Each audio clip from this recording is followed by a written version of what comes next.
Olá, galera, boa noite. Tudo bem?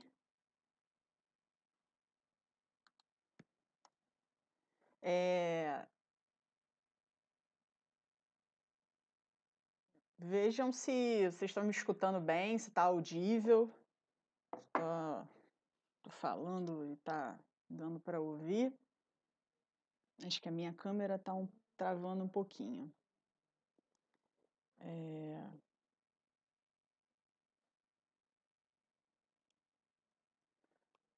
Pode deixar que eu vou colocar o PDF, sim.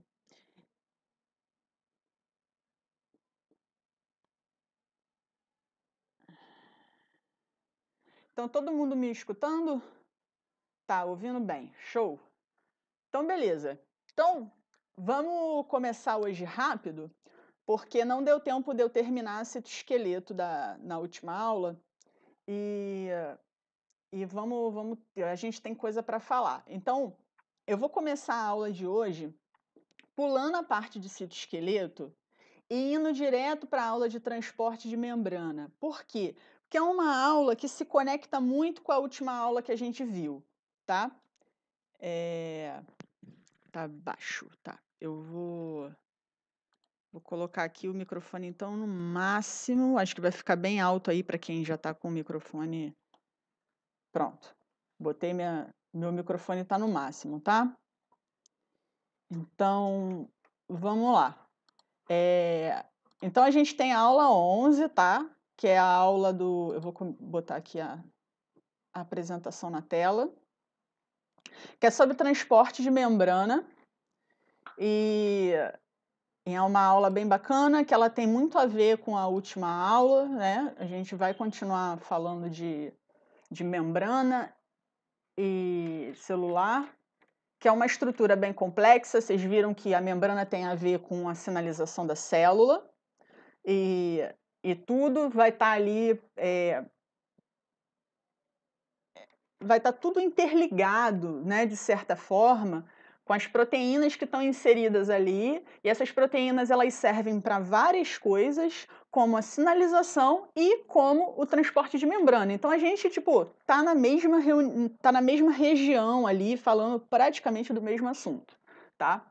Então, eu não sei se vocês já pensaram como as coisas entram e saem de uma barreira que é semi-permeável, né? Tipo, elas precisam ter ali uma forma de passar, porque elas precisam passar nutriente, precisa passar os íons, né? A célula precisa se nutrir de alguma forma.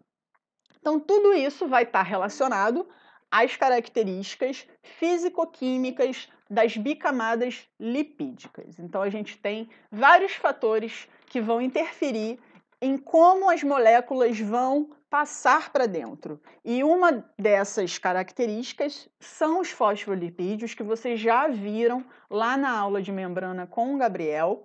Nós vamos dar uma pincelada agora para poder pegar o gancho dos transportadores, tá? Então não se preocupem que a gente vai dar uma olhadinha rapidinho nisso. Então vocês já estão bem familiarizados com esse tipo de representação do...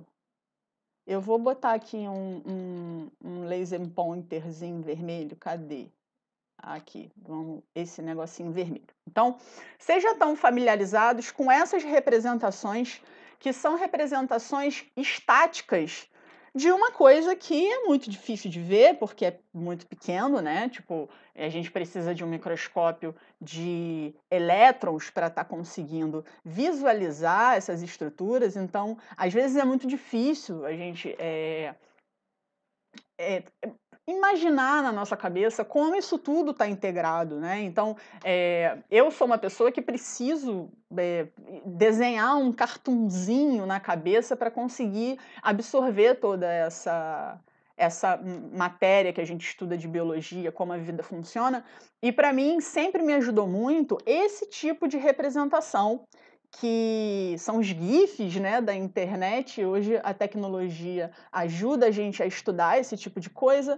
Na minha época de segundo grau ainda estava começando essas coisas, então essas animações em 3D, essa coisa da arte com a ciência, né, da gente usar da arte para explicar a ciência. Então, vocês veem aqui que a gente tem a camada, né, aqui seria o meio extracelular, e aqui o intracelular, né? Tá vendo essa estrutura que seria até uma mitocôndria, e a gente vai ter essas proteínas inseridas, né?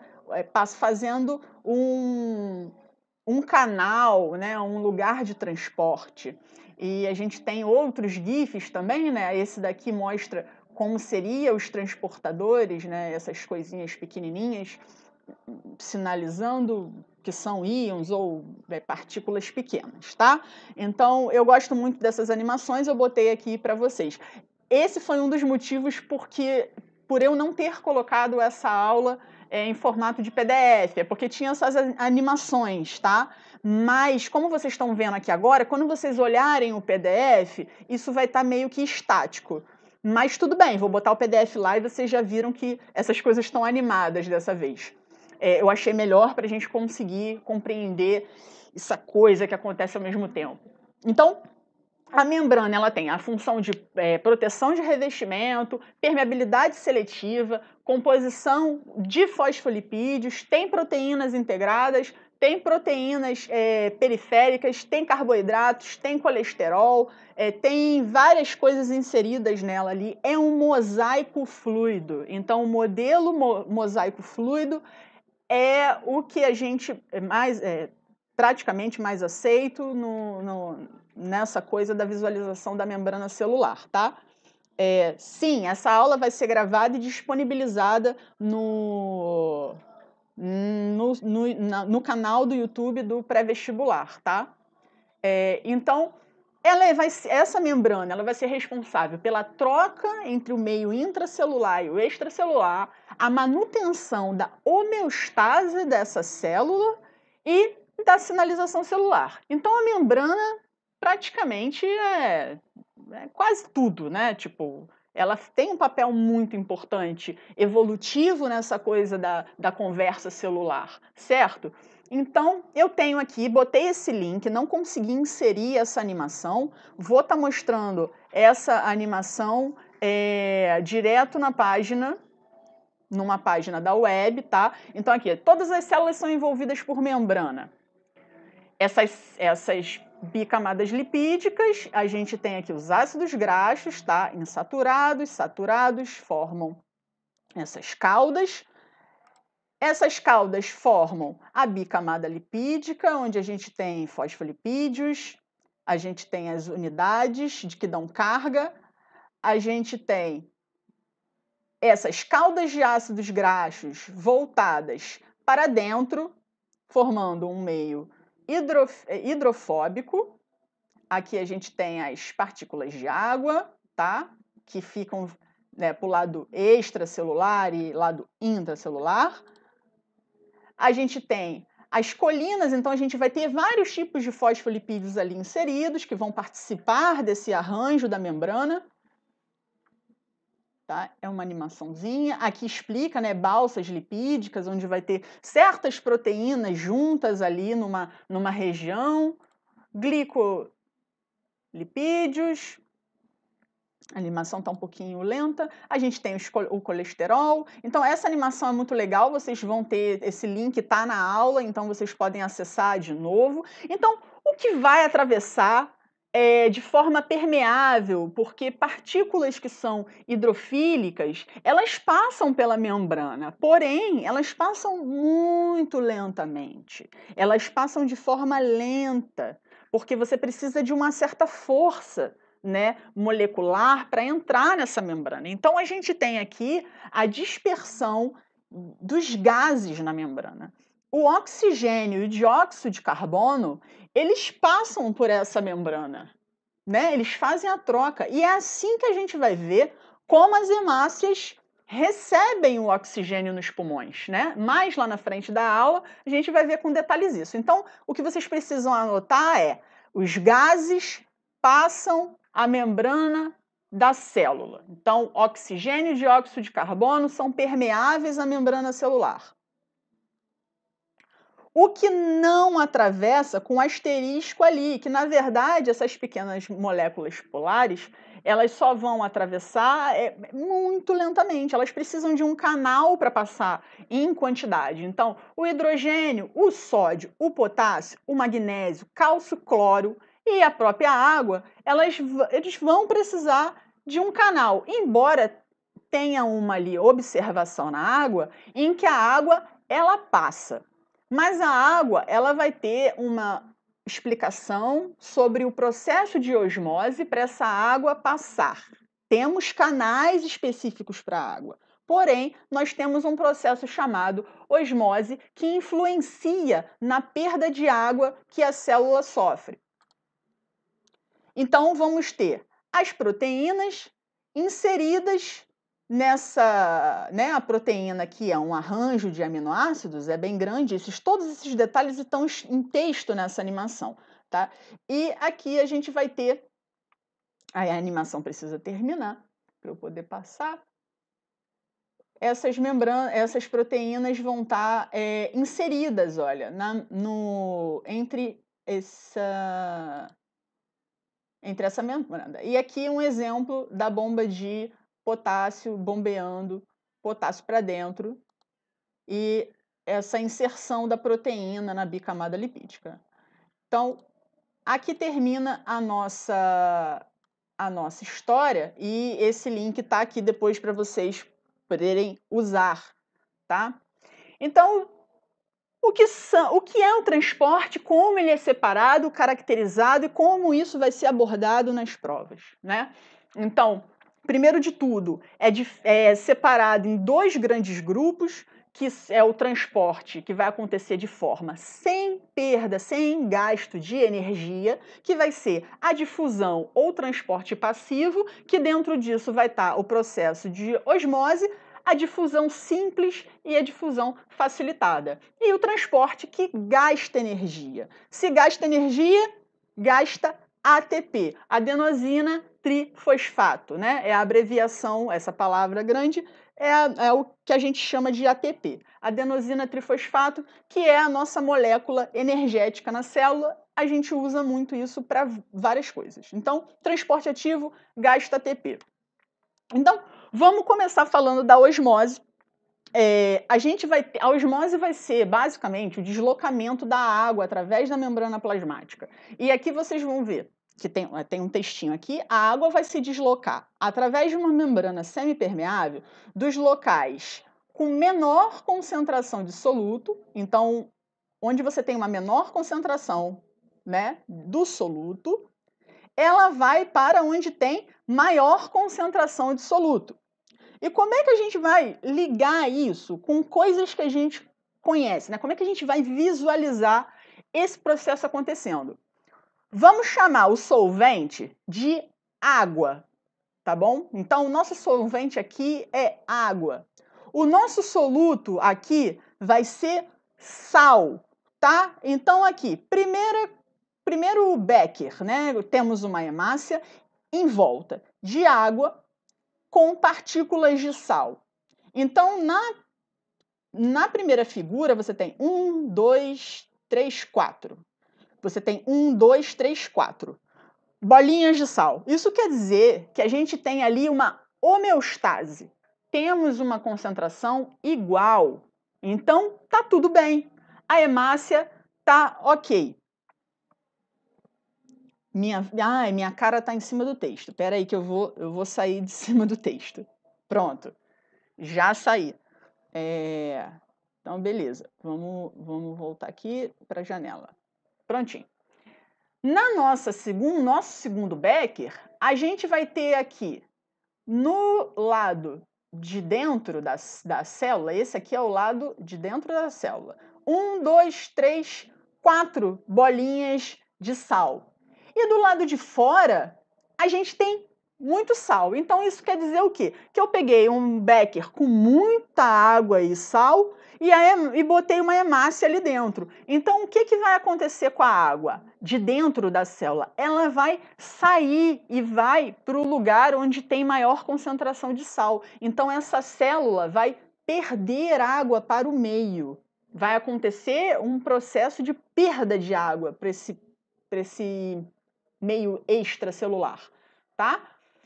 E se o inverso acontecer? E se eu tiver mais sódio do lado de dentro da célula, onde é a maior concentração, e do lado de fora eu coloco menos sal?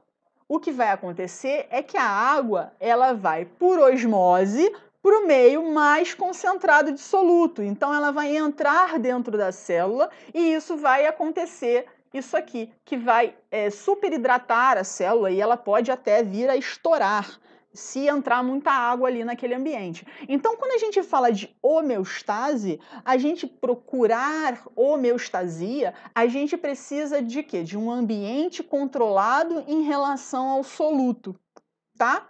Então, como é que a gente usa isso na prática, né? Tipo, no dia a dia mesmo. Então, eu peguei aqui o exemplo para vocês. O exemplo para vocês é o seguinte. Soro fisiológico. Quem nunca tomou um sorinho quando estava desidratado ou então precisou, né, tomar o soro fisiológico por algum motivo? Por que a gente chama de soro fisiológico? Ele é um soro que ele vai ter ali uma concentração de sal próxima, né, da osmolaridade do plasma sanguíneo. Então ele vai hidratar se você tiver desidratado, aí vai hidratar o seu corpo, ou ele simplesmente vai passar direto, vai lá para os túbulos renais e vai ser excretado na urina em forma de líquido. Então, quando você coloca soro nos olhos para lavar, essa solução ela é homeostática. Ela não vai retirar a água da sua pele, e ela também só vai entrar água na sua pele caso as suas células estejam desidratadas. Então, soro fisiológico é uma parada boa. Então, que é uma coisa do nosso cotidiano. Por que ele tem que ter 0,9, né? Por que o soro tem que ser essa concentração? Porque é a concentração osmótica próxima ali, bem perto, tá? Do que é o nosso sérico. Sérico é de sérum, então de sanguíneo, tá? Então, osmolaridade sérica normal é próximo desse número aqui, tá? Não é um número exato, é um número próximo. Então, vamos falar sobre tonicidade. Então, esses meios, né? Esse meio, o que é o soro? O soro é uma solução isotônica, né? Enquanto tem uma concentração extracelular de soluto igual a intracelular. E a gente tem hipertônico quando a concentração do soluto no meio extracelular for superior. Então, onde a concentração do soluto é maior? Que a gente adora dar um mergulhinho? No mar. O mar tem uma concentração de sal muito maior. Então, o mar é hipertônico. E o hipotônico? Hipotônico eu não consigo pensar agora num exemplo, mas seria um becker com muito açúcar, de repente, e a nossa hemácia ali no meio. Então, seria hipotônico, né? Você tem mais açúcar do lado de dentro. Enfim, vai ter uma baixa concentração de soluto no meio extracelular e você vai ter uma expansão, uma entrada de água para dentro dessa célula, né? Então eu botei aqui para vocês, ó, líquidos isotônicos, o que são e por que a gente compra, né? Quem nunca quis aí, tipo, comprar um Gatorade, uma bebida, um isotônico depois de fazer um exercício físico, né? Então, botei aqui para vocês um exemplo onde a gente tem uma tabela, né? A gente tem aqui, ó, líquidos isotônicos. O que são e por que gastamos o nosso dinheiro com isso? Vão ser bebidas que vão possuir uma concentração de sais minerais ali muito semelhante à concentração que tem nos líquidos do corpo, no suor, né? Então, que eu botei aqui, por exemplo, e assim, esse líquido, por ser isotônico, de onde tem maior concentração para onde tem menor concentração. Isso mesmo, isso aí, certinho. Então, osmose vai ser, na verdade, o que a gente chama de osmose é o processo dessa passagem da água, né, dentro desses meios e solutos. Então, a gente chama de isotônico, hipertônico e hipotônico, tá? Então, vocês vão ver aqui nessa tabela que, olha só que maravilha, a gente veio já aqui, ó, no planeta, ó, de fábrica, a gente já tem água de coco, né? Esse cara aqui artificial e colorido, isso aí, Patrícia, é o deslocamento da água. Isso aí. A gente tem esse cara colorido aqui e a gente tem uma tabela comparando. Então, tipo, a água de coco, ela ganha em questão de próximo do que seria o ideal para se consumir. E ainda vem com uma porcentagem de potássio maior. Então, água de coco é um perfeito isotônico. Então, vamos aqui passar para a próxima. Então, aqui eu botei de novo, só para a gente fixar bem essa parte, de que a osmose é o processo de deslocamento da água, tá? E isso a gente sempre usa muito o exemplo das hemácias, né? Porque elas estão ali, ó, no meio líquido, né? São células que estão navegando pelo nosso corpo. Então, mas a água, Carla, você falou que a água passava livremente e a osmose mostra para esse evento, mas a aula é sobre transportadores inseridos na membrana. Existem esses transportadores somente para a molécula de água, específicos para a água? Existe. E se chama aguaporinas. São proteínas complexas que ficam inseridas na membrana e elas estão ali seletivas para a água e pode passar água por ali sem passar soluto ou passar íon. Ele é seletivo para moléculas de água. Então, esses canais existem, tá bem? Então, aqui, ó, eu coloquei para vocês, eu não coloquei uma foto, né, de uma cena aqui clássica do nosso dia a dia, para a gente estar falando de gradiente de concentração, né? Só faltou aquele meme, saudade do gradiente de concentração, né, minha filha? Porque a gente não tá podendo. Então, eu coloquei aqui para vocês o seguinte: se você tem um gradiente de concentração dentro desse vagão, para você entrar aqui dentro, vai dar trabalho, certo? Você vai gastar energia, você vai gastar ATP para poder tentar embarcar aqui dentro. Beleza? Então, isso é um gradiente de concentração. Vocês estão vendo essa galera aqui? Esse gradiente de concentração aqui? Esse gradiente de concentração quer entrar aqui dentro. Quando a porta abrir, esse gradiente de concentração, ele tende o quê? A entrar. Certo? O BRT da Alvorada. Pois é, eu fiquei aqui só com a parte que tem ar-condicionado, tá, Rodrigo? Então, eu peguei só fotos do metrô do Rio. Isso porque tinha umas fotos bem interessantes lá de São Paulo. Mas vamos ver aqui esse gradiente de concentração e esse vagão. Quando essa comporta abrir, o gradiente de concentração vai fazer o quê? Vai para dentro. Se você tem comportas abertas, né, você tem ali nenhum gradiente de concentração, você não vai ter ali uma força, né? Essa força do gradiente de concentração, ela é muito importante para a gente entender o que vem agora, tá?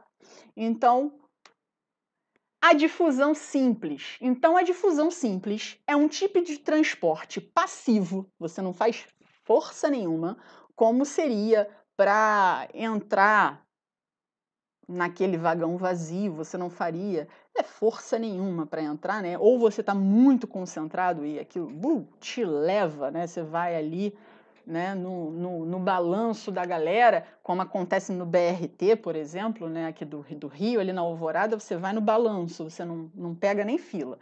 Aí a difusão simples é um tipo de transporte passivo, não vai gastar energia celular de um soluto através da membrana, a fim de alcançar a mesma concentração, pois o movimento é a favor a favor de um gradiente de concentração, que é o que a gente acabou de ver agora na prática, o que é o gradiente de concentração. Então, tipo, você tem um lugar concentrado e ele vai tender a ir para o menos concentrado, onde tem mais espaço para ele se difundir. Então, exemplo prático, aplicação prática da difusão simples na nossa vida cotidiana, no nosso lugar, né, de vida, né, como isso acontece no corpo. A difusão simples é exatamente o que vai acontecer com os gases. Os gases, eles não precisam de nenhuma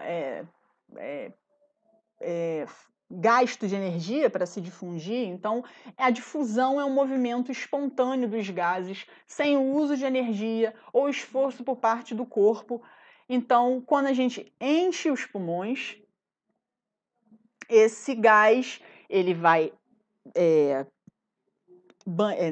encher, né, a nossa caixa torácica, vai fazer uma pressão, existe ali o fator pressão, tá? Que vocês vão ver isso com muito mais detalhe quando vocês chegarem nesses tecidos que estão dentro do nosso cronograma, ver como funciona esse processo, mas vocês já vão chegar lá sabendo que é um processo de difusão do gás que acontece sem perda de energia, né? O oxigênio ele vai permear o epitélio que forma o vaso, né? É uma célula epitelial que forma o vaso, e ali a gente vai ter as hemácias passando enfileiradinhas e elas vai acontecer ali a troca gasosa dentro desse, esse gás vai passar a membrana da hemácia e ele vai se prender a tal da hemoglobina lá, que tem uma partícula de ferro, e esse gás ele tem uma afinidade pelo ferro, tá? E é assim que ele fica preso lá dentro da hemácia. Então aqui vocês já mataram uma porção de conhecimento aí para anotar. Então, mas como agora a gente vai ver, pô, difusão facilitada, tipo, eu não vou gastar energia para fazer isso, por que eu não vou gastar energia para fazer a difusão, por exemplo, da glicose ou alguma proteína? Porque eu tenho um transportador para isso. E não gasta energia para isso, porque aquela proteína é especializada em transportar para dentro da membrana. Então, ela já está ali. E você não gasta energia para isso. Então, é muito inteligente essa coisa da natureza de ter uma difusão facilitada, né? Eu pego glicose para fazer energia. Eu não vou gastar energia para poder pegar a glicose para fazer energia. Ia ser uma coisa meio, né, contraditória, certo? Então, a difusão facilitada ela vai ocorrer com auxílio de proteína transportadora que se liga à substância e coloca para dentro da célula. E aqui a gente vai ver a glicose como exemplo prático e exemplo de aplicação desse conhecimento, tá? A gente tem aqui um exemplo que eu vou falar para vocês, que é o transportador GLUT4, ele funciona. Agora a gente vai pegar aquele conhecimento da aula de sinalização, onde a gente tem uma molécula sinalizadora. Então, comi um doce. O que vai acontecer no meu corpo agora? Nesse exato momento, o meu pâncreas vai sentir, as minhas células do pâncreas vão sentir um gradiente de concentração de glicose aumentar na minha corrente sanguínea. Minhas células pancreáticas vão liberar insulina na minha corrente sanguínea. Essa insulina, que é uma molécula sinalizadora, vai de encontro às minhas células-alvo, que são as células com receptor para a insulina. Essa insulina, ela vai se ligar nesse receptor e vai desencadear uma cascata de sinalização intracelular. E o que vai acontecer com essa cascata? Essa cascata, ela vai ativar vesículas que estão cheias de transportador GLUT4 dentro da célula ali, esperando para ser usado, tá? Então, eu tinha uma molécula sinalizadora, ela se ligou no seu receptor, ativou a mensagem dentro da célula, essas vesículas elas vão Elas são vesículas de membrana, tá? E estão com o GLUT4 inserido nela. Elas vão se fundir na membrana e esse GLUT4 vai ficar exposto. E esse GLUT4 faz uma difusão facilitada da glicose para dentro da célula, certo? Poxa, Carla, é muito difícil a gente visualizar isso. Então eu coloquei aqui hoje especial um videozinho muito bacana desse evento acontecendo, tá? Ele não tem som, tá bom? Ele é um videozinho sem som. Eu vou... Ai, meu Deus. Cara, pera aí. Acho que não tá aparecendo aqui. Cadê? Vamos... Como é que eu tiro o laser? Tá. Caneta... Eu queria tirar o laser para poder dar o play. Espera aí. Tirar a caneta. Tela, ponteiro, caneta, opções de seta. Ai, meu Deus. Tá. Seta visível. Aqui, pronto, resolvido. Vamos lá. Vou narrar o videozinho. A glicose vai entrar porque eu comi um docinho. Vai ativar a liberação de insulina na corrente sanguínea. E nesse momento, tudo está em grande quantidade. A insulina vai se ligar ao receptor dela, inserido na membrana plasmática, desencadeando uma resposta para essas vesículazinhas, olha, de membrana, que tem um monte de receptor de GLUT4, vão ali se inserir na membrana plasmática e esses GLUT4 vão estar expostos, permitindo que a glicose entre na célula. Se no momento o ser humano lá não está com esses receptores de insulina funcionando, não vai ter a inserção desses receptores de GLUT4 na membrana ali para pleno funcionamento, e aí essa glicose vai acumular na corrente sanguínea. Então, para vocês saberem, é exatamente isso que acontece na diabetes. O receptor lá para a insulina, né, para um tipo de diabetes, você tem um problema no receptor, ele não faz a sinalização, não coloca o GLUT4 para fora, e aí aumenta a concentração de glicose do lado de fora. E isso não é legal. Isso tem várias implicâncias fisiológicas para o ser humano. Aumento de glicose na corrente sanguínea. Então, beleza? Vimos a difusão facilitada com um exemplo prático e ainda aprendemos sinalização celular. Ó que beleza. Então, só existe o GLUT4, Carla? A glicose só vai entrar dessa forma? Como vocês viram na aula de proteína, existem proteínas que a gente fala que tem isoformas, né? Então a gente vai ter muitas irmãs dessa proteína. Então a gente tem isso com os canais de GLUT, que são os canais responsáveis pela entrada de glicose na célula. Eu dei um exemplo para vocês do funcionamento do GLUT4, tá? Que é mediado por sinalização de insulina. Porém, a gente tem dois caras aqui que são sinalizados por concentração de molaridade de glicose na corrente sanguínea, né? Tipo, só o fato de você ter glicose na corrente sanguínea faz com que a gente tenha ativação de GLUT2 e GLUT3, né? Tipo, vão ser canais sensíveis a gradiente de concentração para permitir essa entrada, tá? Então a gente tem aqui outros tipos de GLUT que tem outros tipos de ativação, tá bem? Patrícia, esse vídeo, ele foi meio que cortado, tá? Eu só cortei esse trechinho, mas ele fala, eu posso colocar o link, ele é um vídeo grande, que fala de toda a sinalização do receptor de insulina, tá bem? Eu coloco o link depois para vocês verem ele inteiro, ele é bem grandão. Então, vimos, a difusão facilitada ela pode acontecer com proteínas também, tá? Não só com a glicose. Pode acontecer com, a gente vai ter aqui um exemplo, que é um exemplo que você vai ver em livro, que é um exemplo mais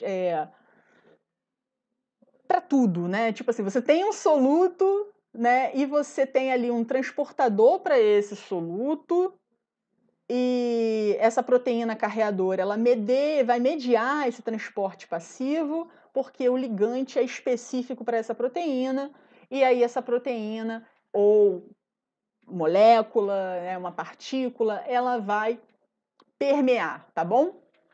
E ele vai ser, ele pode ser por gradiente de concentração, essa ativação desse canal, tá? E gradiente de concentração é uma coisa que ativa canal, e a gente vai ver que agora, no transporte ativo, gradiente de concentração faz toda a diferença, tá? Ele é uma coisa que ativa as coisas para acontecerem, tá bom? Então, para o transporte ativo, eu falei para vocês, ele gasta energia e ele é usado para... Ele vai ser usado para uma coisa que eu também vou pegar um exemplo para poder vocês usarem esse exemplo, né? Para a gente ter uma aula que aproveita os conceitos. Então, nesse processo, as substâncias são transportadas com gasto de energia, podendo ocorrer do local de menor para o maior, contra o gradiente de concentração. Então é o seguinte, sou eu aqui tentando entrar naquele vagão de metrô. É isso.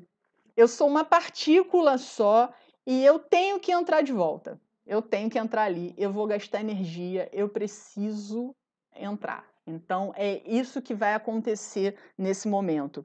É contra o gradiente, tá? Preciso de força para entrar. E o exemplo clássico para isso é a bomba de sódio e potássio, tá? A bomba de sódio e potássio, por que primeiro que essa bomba existe, né? Por que eu tô jogando o sódio para fora e o potássio para dentro? Por que eu tô fazendo isso? Por que eu gasto energia fazendo isso? Entende? Por que eu gasto energia? Tipo, é um bom motivo, tem que ter um bom motivo, certo? Então aqui tem uma representação clássica do meio extracelular, o transportador que se liga no sódio. Aí a gente vai ter o ATP, que é adenosina trifosfato. Ele vai fosforilar, esse P é de fosfato, fosfato fosforila. Então, esse fosfato fosforila essa proteína e esse adenosina difosfato vai embora ser reciclado pela célula. E esse fosfato aqui, lá, que era do tri, ativa a proteína e fica ali para ela poder estar fosforilada, tá bem? E aí o que vai acontecer nessa história? O sódio, que é mais concentrado do lado de fora da célula, ele vai conseguir voltar para o lado de fora da célula, tá? E o potássio, que é mais concentrado do lado de dentro da célula, ele volta para dentro da célula, tá bom? Então, são dois íons que vão contra o gradiente de concentração. Eles querem voltar para a galera, tá? É tipo você querendo voltar para o meio do bloco. É mais ou menos isso, tá? E aí você vai ter lá o potássio também jogado para o lado de dentro. Então, sai sódio, entra potássio. Sai sódio, entra potássio. É assim que a bomba funciona. E por que essa bomba funciona? Esses íons, peraí, o suor seria uma forma de gastar energia e o sódio sai através dele na urina e nas lágrimas? Não está viajando. Existe toda uma dinâmica para esses fluidos serem excretados através do suor e da urina, e vocês vão ver essa parte da urina da reabsorção de íons lá nos túbulos renais, no sistema renal, tá? Não vou... Esse rolê é grande, essa explicação. Mas tem tudo a ver com o meio de fora ter mais sódio, tá? Então, as células em repouso, eu botei uma janelinha aqui. Cadê o meu mouse? Espera aí, o mouse morreu. Tá vendo essa janelinha aqui? Essa janelinha aqui, ela representa a área de repouso da célula, né? Se ela tem íons, ela tem carga. As membranas são polarizadas, tem polo, e o interior do líquido de dentro da célula, né, o líquido de fora e o líquido de dentro, eles vão ter concentrações de moléculas diferentes. Então, isso dá polaridade às coisas. Tá? Então, o que é o estado de repouso de uma membrana plasmática? Dentro é mais negativo e fora é mais positivo. Isso é um estado de repouso. Negativo dentro, positivo fora. Tá bem? E aí, o que isso tem a ver com a história? As células que mandam impulso elétrico, entende? A gente tem um conceito de eletricidade envolvido nessa carga que as moléculas, que os íons têm, né? Íons, né? Eles têm carga.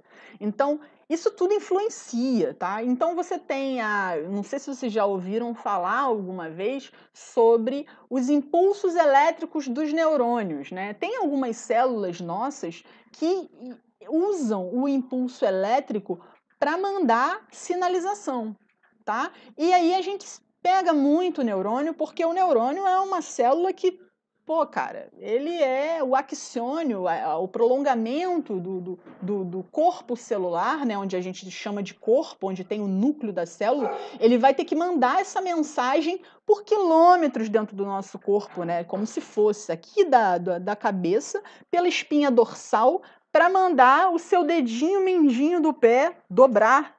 Entende? Então, como é que isso acontece? É um impulso elétrico na membrana que está ligado a outras sinalizações que eu não vou entrar agora, mas o impulso elétrico dessa membrana é importante. Então, a gente tem esse conceito da polarização da membrana e a bomba de sódio e potássio é isso. Quando você tem um repouso na célula, que está negativo aqui, a gente tem potássio pra caramba dentro da célula.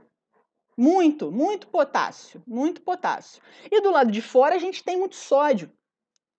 E aí como é que esses caras vão passar? Eles têm uma coisa chamada canais de eletrovoltagem que vão sentir a concentração e vão deixar passar o sódio de fora do positivo, onde ele está muito concentrado, para dentro, a favor do gradiente. Então, essa primeira parte do potencial de ação, do potencial para ele virar de repouso para ação, é uma difusão facilitada de um canal eletrodependente da concentração de sódio ali, e o canal de potássio, ele também é eletrodependente. Ele vai deixar passar o potássio, está muito concentrado aqui dentro, deixa passar. E aí você está no potencial de repouso. E vai acontecer uma troca rápida. Isso é muito rápido, gente. Tipo assim, isso que eu estou falando muito devagar, isso acontece muito rápido. Entra sódio pra caramba e sai potássio pra caramba. E do nada, as bombas invertem esse processo. Elas gastam ATP para mandar o sódio de volta para o lugar dele e o potássio de volta para o lugar dele, tá? E isso é o tempo todo, toda hora, todo momento. É uma loucura. E é muito difícil da gente visualizar esse processo, né? Então a gente tem muitas formas, né, de mostrar isso, e uma delas é essa que eu coloquei, tá? Eu posso pegar outros vídeos, animações em 3D. Vocês vão ver potencial de membrana em muitos lugares. É uma coisa que está envolvida com a vida celular, tá? Esse potencial da membrana, a sinalização, a bomba de sódio e potássio.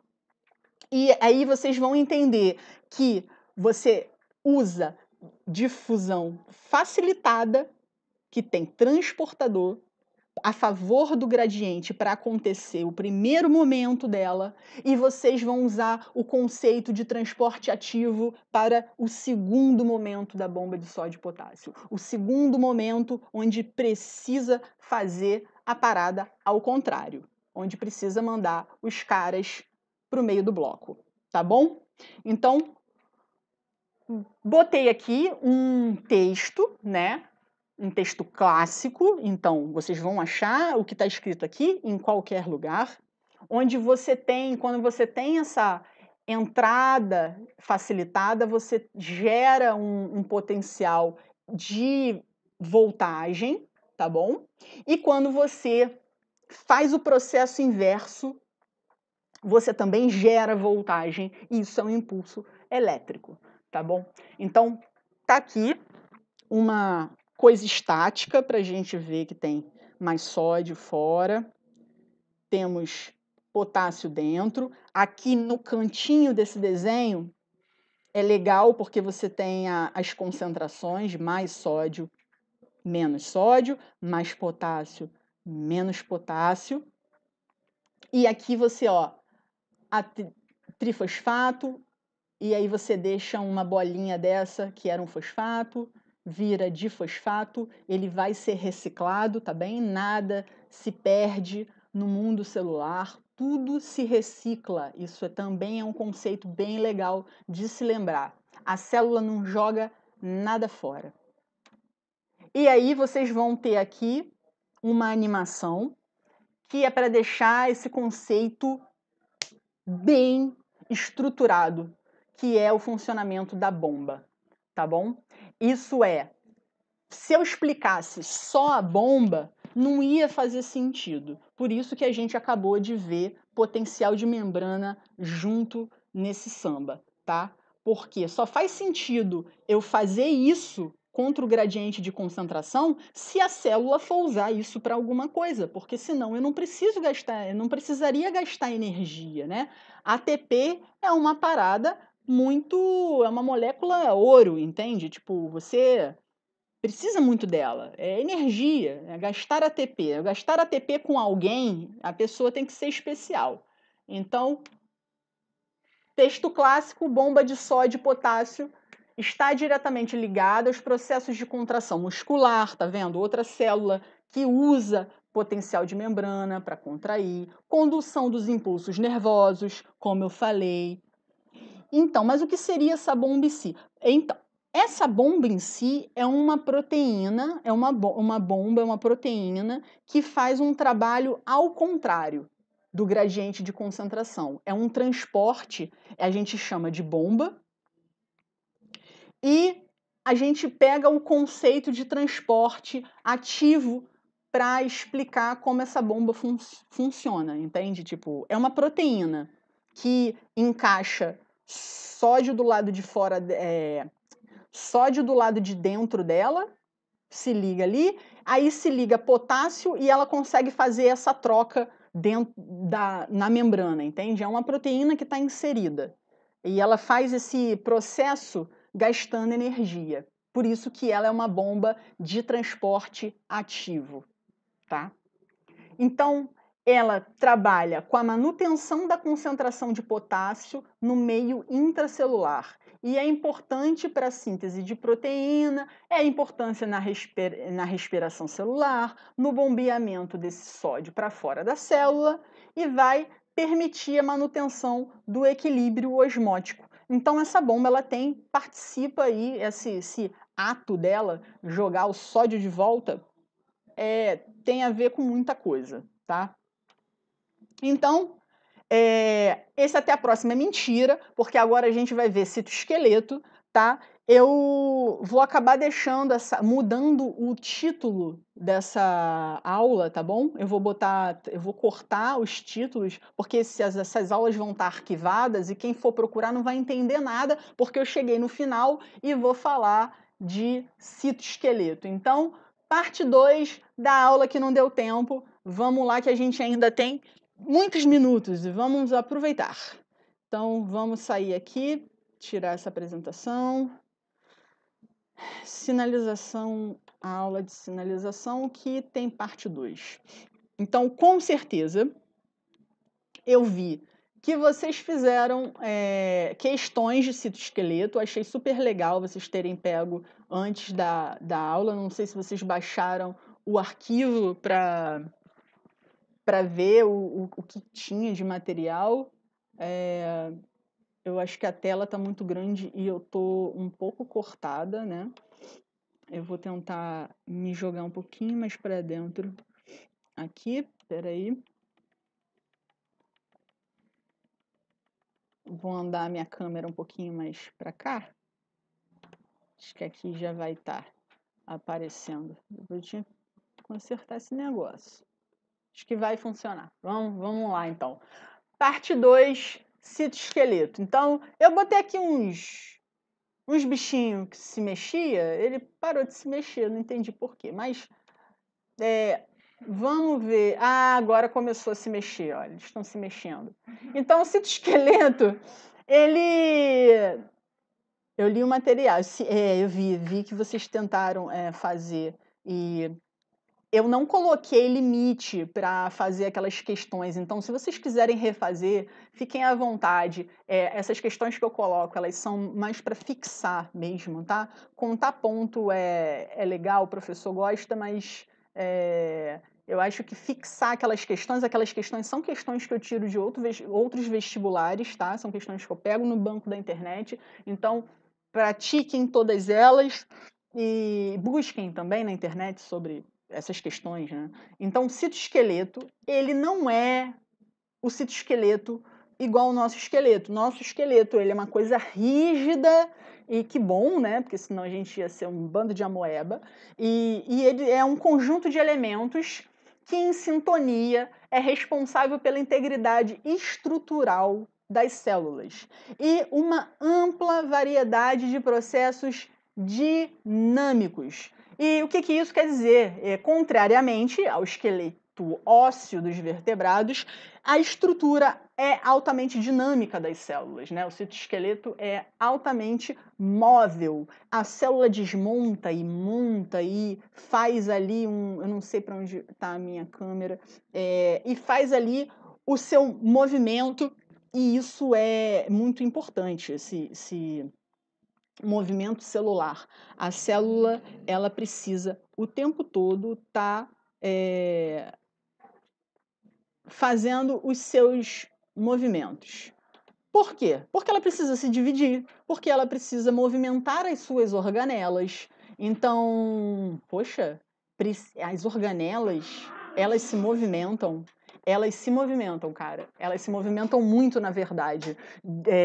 As mitocôndrias, então, elas estão o tempo todo ali, tipo, as organelas, elas ficam ancoradas e elas trafegam sobre o citoesqueleto. O citoesqueleto, ele é bem móvel, articulado, e isso tá ali, é muito dinâmico, gente. Eu coloquei um vídeo, quem assistiu o vídeo tá de parabéns, não sei quem foi, mas sinta-se de parabéns. Coloquei vídeos muito legais lá, cara, na sala, tipo, do citoesqueleto. Não sei, vocês querem que eu passe aqui? Bota aí digita aí que eu passo ele rapidinho. É muito maneiro como o microtúbulo se monta. Eu posso narrar eles para vocês. Às vezes é difícil, né? Pô, eu nem conheço a estrutura, Carla. Tu já quer que eu veja o vídeo. Nem sei o que é, mas eu posso colocar aqui e a gente conversa um pouco sobre eles. Então, vamos lá. O que são esses caras? Eles vão ser responsáveis pelo processo de estruturação, movimentação e transporte. Então, a gente tem filamentos de constituição proteica, tá? São proteínas, então o citoesqueleto é constituído por proteínas filamentosas que vão se estruturar. Aí, de novo, a minha câmera ficou em cima do texto. Espera aí que eu vou sair de cima dele, gente. Relaxa aí, espera aí. Só um minuto. É porque eu quero falar com vocês, não dá para mostrar slide e falar ao mesmo tempo. Tá, sair de cima do texto. Então, voltando aqui. 18h40, meu Deus, olha o tempo. Então, foi um passo evolutivo importante a gente ter essa coisa da célula eucariótica, poder se movimentar, poder, né, tipo, quando a gente tem a camada da pele, a gente tem ali embaixo, né, se você sofre uma queimadura, se essa queimadura chega nas suas células germinativas da pele, você não consegue repor essa pele. E como é que essa pele vai, tipo, essa célula germinativa, ela vai chegar lá em cima? Essa célula se movimenta. Nosso corpo é incrível, cara. Tipo, é muito bonito. Então, assim, isso foi um passo evolutivo importante. Uma coisa que vocês vão ler muito no material de 2º grau. Para a galera aí que quer fazer vestibular para a área da saúde, quando vocês chegarem na faculdade, vocês vão descobrir que procarioto tem um citoesqueleto rudimentar. Quando a gente estuda o material de segundo grau, muitos deles, não todos, mas muitos deles, dizem que o procarioto não tem citoesqueleto. Não é bem assim, porque a gente tem bactérias que têm flagelo, a gente tem bactérias que têm cílios, e o citoesqueleto, ele tá ali, ele tem a ver. Então, o que vocês precisam saber? Que o procarioto, a informação certa é que o procarioto, ele tem proteínas homólogas, ele tem proteínas parecidas com as do eucarioto. Só que a gente deu uma evoluída bonita. E o procarioto, ele tem ali alguma coisa que chega perto. Então, ele tem alguma coisa ali, e eu botei em amarelo, porque é uma informação importante, tipo, a gente às vezes deixa passar e acaba simplesmente falando que o procarioto não tem. Inclusive, eu queria falar uma coisa para vocês. O primeiro material que eu botei na plataforma não tem essa informação, tá? Eu fui prestar atenção, eu troquei os slides, baixem o slide de novo, que já tá com esse quadrinho em amarelo, tá bom? Isso foi um material ratificado. Então, embora estejam presentes em todas as células eucarióticas, dependendo do tipo celular, você vai ter um pouco mais de uma coisa e um pouco mais de outra. Eu sei que na aula do Gabriel, ele mostrou para vocês as células que têm membrana especializada. E aí, essa membrana especializada, ela tem ali um citoesqueleto por trás dessa especialização, tá? Tem os filamentos de actina, vão estar formando os filopódios das células do intestino, que tem microvilosidades. Então, vamos passar aqui, porque eu fiquei falando um monte e não mostrei nada. Então, agora, o citoesqueleto é representado por 3 tipos principais de filamentos. Filamentos de actina, e aqui eu coloquei para vocês, a gente tem 3 formas aqui, né? Muito legal esse quadrinho, porque ele mostra aqui, ó, células do intestino, que são células polarizadas, que possuem microvilosidades. Por que polarizadas? Porque tem um polo bem definido, tá? Com membrana especializada, e o meu cachorro quer atenção, eu não posso agora, doguinho. E aí, você vai ter aqui, você vai ter uma micrografia, a gente chama de micrografia, que é uma microscopia eletrônica. A microscopia eletrônica, a gente consegue ver filamentos de proteínas que são muito pequenos. Olha ali, a célula, ela tem 25 micrômetros. Então, isso é o que a gente tem peraí, só um minuto. A gente tem de microscopia óptica, né, de resolução que tem da microscopia óptica. Então, com a microscopia eletrônica, a gente consegue ter essas fotos aqui dos filamentos das proteínas. E vocês vão ver que são bem diferentes, né? Tipo, você tem aqui uma coisa que parece um cordãozinho de conta, né? E vocês vão ver que os filamentos intermediários, né, que vão estar pelas células, eles também são diferentes, eles têm a ver com flexibilidade e resistência, isso é muito importante. Tem propriedades físico-químicas dessas proteínas que vão dar toda uma característica para esses 3 caras, entende?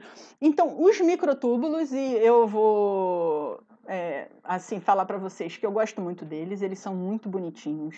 É uma coisa muito bonitinha porque eles são bloquinhos, eles se montam e é tipo como se fosse um tubinho, um canudinho e dinâmico, é um canudinho dinâmico formado por tubulina, né? É um canudinho dinâmico formado por tubulina. Eu tô com muita alergia. Então, vamos lá. Faltam 5 minutos. Então, microfilamento. Então, tem o tamanho aqui, eu botei para vocês. Tem um microfilamento, são monômeros de actina. Aqui, ó, subunidades fibrosas vão formar os filamentos intermediários. Os microtúbulos vão ser formados aqui, ó, por essas 2 tubulinas bonitinhas que vão formar um dímero e vai formar um tubinho. Em cima desse tubinho vão caminhar proteínas que são proteínas motoras. E isso tá lá no videozinho, essa proteína motora andando em cima do microtúbulo. É legal porque as proteínas motoras, elas caminham em cima do microtúbulo que é polimerizado, carregando vesículas. E é assim que o transporte na célula acontece. Só que isso acontece um monte para lá e para cá, né? Quando a gente faz uma animação 3D, a gente só coloca um só, né? Tipo, para você conseguir visualizar. Mas isso só tá uma loucura. Então a gente tem aqui, ó, características estruturais desses 3 filamentos. Eu coloquei muitos quadrinhos nesse slide, tá? Então, os filamentos de actina, eles formam uma trama de filamentos delgados, flexíveis, dispersa por todo o citoplasma e filamentos de actina formam ali um córtex, né? Tipo, o córtex, para quem não conhece muito, né? Tipo, essa coisa das regiões, o córtex seria aquilo que fica assim na parte de cima, né? Mas não em cima. É em cima, mas por dentro, tá bom? A gente chama em anatomia de córtex. Então, a gente tem aqui, tá, uma fotografia de microscopia eletrônica, onde a gente consegue ver esses feixes, que são as microvilosidades dessas células do intestino, que são altamente específicas, são membranas especializadas, e para essa membrana ficar rígida, para isso ter uma forma, para isso ter um esqueleto, esse esqueleto, para isso ser rígido, não duro, né, mas ter uma rigidez, a gente vai ter aqui, olha, filamentos de actina e a gente tem miosina, a gente tem fibrina, espectrina, que a gente vai chamar de proteína acessório. Elas não são as principais, mas a gente precisa, né, se você tem uma estrutura predial aqui, uma viga, outra viga, você precisa fazer uma conexão dessas vigas para o negócio não ficar doido, né? Para o negócio ficar firme. Então, a gente chama essas proteínas que ajudam nessa coisa da junção desses filamentos de proteínas acessórios do citoesqueleto. E a gente não vai entrar muito dentro disso, tá bom? Então a gente vai ter aqui um exemplo, vocês vão ver isso com muito detalhe, eu vou passar muito rápido, mas é só para vocês entenderem que a actina, ela participa das fibras de contração muscular, tá bom? Os filamentos de actina, eles vão estar junto com a troponina e a tropomiosina, dentro do sarcômero, que formam as unidades de contração do músculo esquelético. Preciso decorar isso tudo agora, Carla? Não, vocês vão ver isso com muito detalhe na aula desse tecido, tá bem? Mas vocês também vão ver em mitose que o citoesqueleto também participa e ele é super necessário. Nesse todo ciclo de divisão da célula, você vai ter encurtamento dos filamentos, você vai ter um anel contrátil que vai partir, né, para poder dividir a célula, e depende da interação da actina com as moléculas de miosina. Então, o citoesqueleto ele é muito dinâmico. Então, os filamentos intermediários, a mesma coisa. O citoesqueleto é formado por filamentos intermediários, ele é relativamente resistente, ele tem ali uma coisa que mantém a célula. E uma coisa legal é que né, tem os filamentos intermediários, eles só são encontrados exclusivamente em organismos multicelulares. Ele é uma exclusividade nossa, dos multicelulares, né? E o bacana desses filamentos é que eles têm quantidade diferente de cada tipo de célula, tipo uma célula epitelial e um neurônio, tem quantidades de filamentos intermediários diferentes e eles são filamentos intermediários, mas eles são diferentes, sabe? Tipo, é como se cada célula tivesse um grupo de filamentos intermediários. Eles são conservados, é lógico, mas eles são, quando a gente olha assim, eles tipo, cada tipo celular vai ter um conjunto de filamentos intermediários, é bem legal, eles são os diferentões, tá? Eles vão ser... tem os valores aqui, tá? Do tamanhozinho deles, tá bom? E, como eu disse, eles são os diferentões, enquanto os dois últimos, né, tipo, são formados por proteínas globulares. Os monômeros dos filamentos intermediários são proteínas fibrosas que se associam formando estruturas altamente resistentes para a força de contração. E aí a maioria dessas proteínas, elas vão ser encontradas na forma de polímeros, elas vão estar sempre polimerizadas e é muito difícil você encontrar esses polímeros livres. Eles rapidamente formam ali um polímero. Tipo, é muito difícil encontrar essas proteínas soltas, né? E são predominantemente citoplasmáticos, e no núcleo a gente tem ali um arcabouço proteico de uma proteína muito tipo da família, né? Que constitui a lâmina nuclear, que é composta que eu coloquei aqui, de uma classe independente lá de filamentos intermediários característicos dessa parte do núcleo, entendeu? Por isso que eles são diferentões, tá? E aí eu botei aqui alguns exemplos bem legais, né? Porque as queratinas nos epitélios é da família dos filamentos intermediários, as lâminas nucleares, aí a gente tem neurofilamentos, a gente tem a vimentina no conjunto conjuntivo. Então, tipo assim, filamentos intermediários é uma família muito grandona e, tipo, são muito específicos, assim, de cada área, tá? Mas a gente pode chamar eles de filamentos intermediários nesse primeiro momento, né? E chegamos na parte que eu mais gosto, que são os microtúbulos, porque eles são muito bonitinhos. A estrutura é cilíndrica, é oca e tem 25 nanômetros de diâmetro, se estende por todo o citoplasma. Ele é muito importante porque ele vai determinar a forma da célula, ele vai organizar o citoplasma, porque as coisas vão trafegar no microtúbulo, as organelas vão andar nesse microtúbulo, ele transporta coisas e transporta vesículas e transporta organelas e está envolvido em muita movimentação e variedade de movimentação de coisas dentro da célula. E tem a separação dos cromossomos durante a divisão.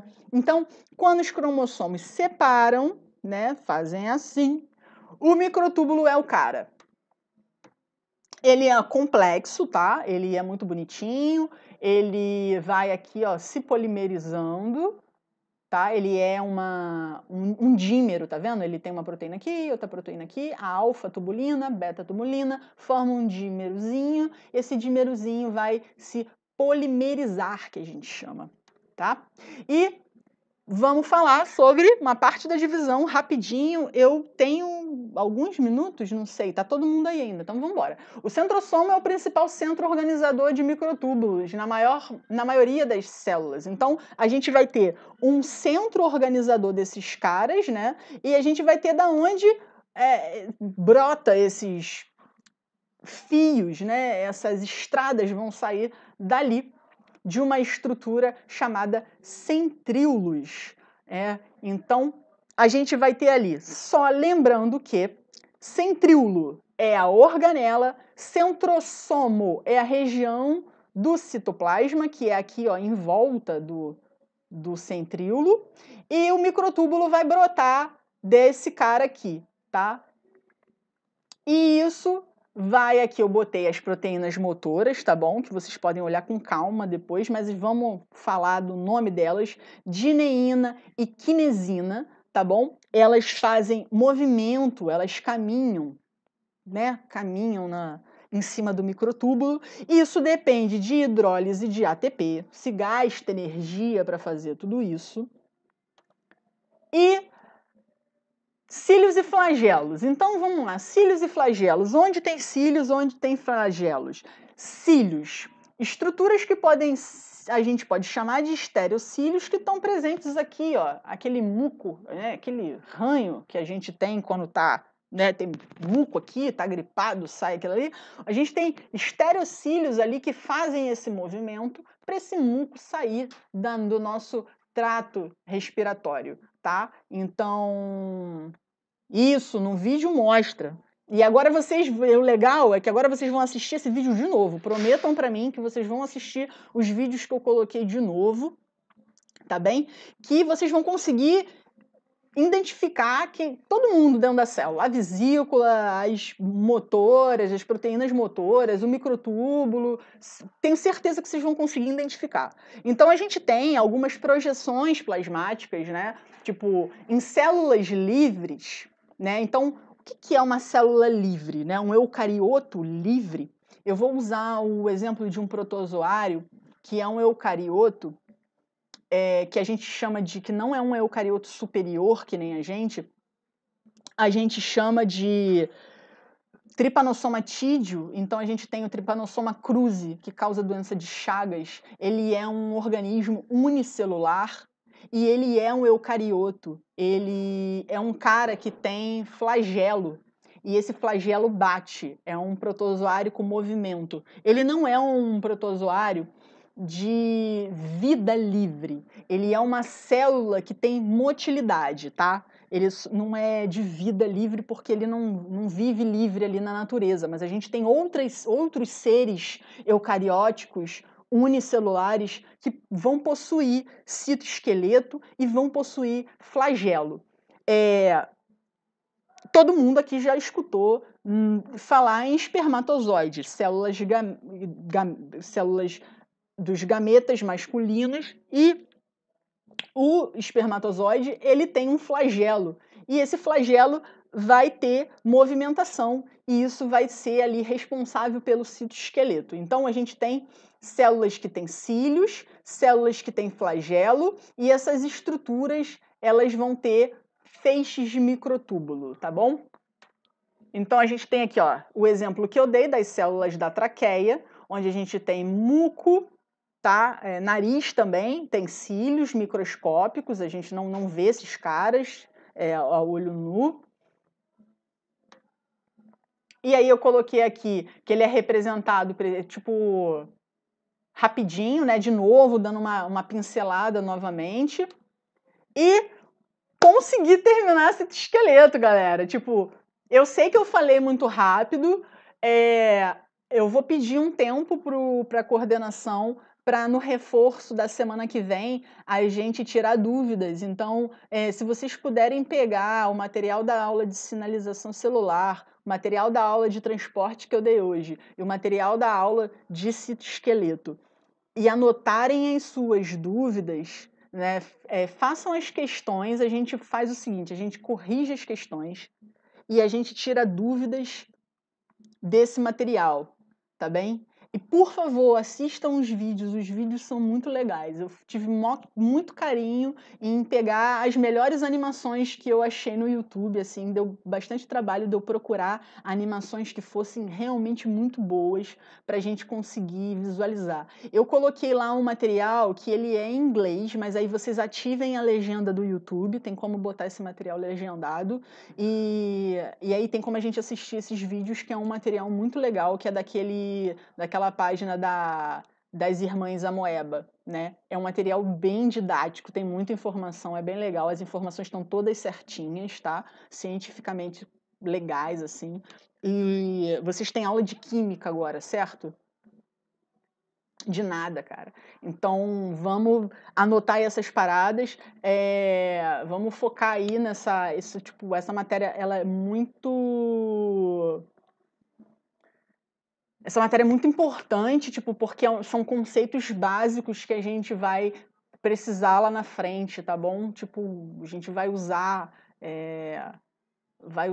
esses conceitos para aprender, né? Tipo, várias outras coisas relacionadas à dinâmica da... Peraí. Não, é Bio 2. E é verdade, gente. Eu esqueço que a aula de Bio 1 é primeiro e depois vem Bio 2. Deixa eu liberar vocês, tá? Podem sair da transmissão. Vão lá assistir Bio 2 antes que o Yuri fique bravo comigo. É reforço de semana que vem, é com você. Vai ser comigo e acho que com o Yuri também, tá? A gente estava vendo isso.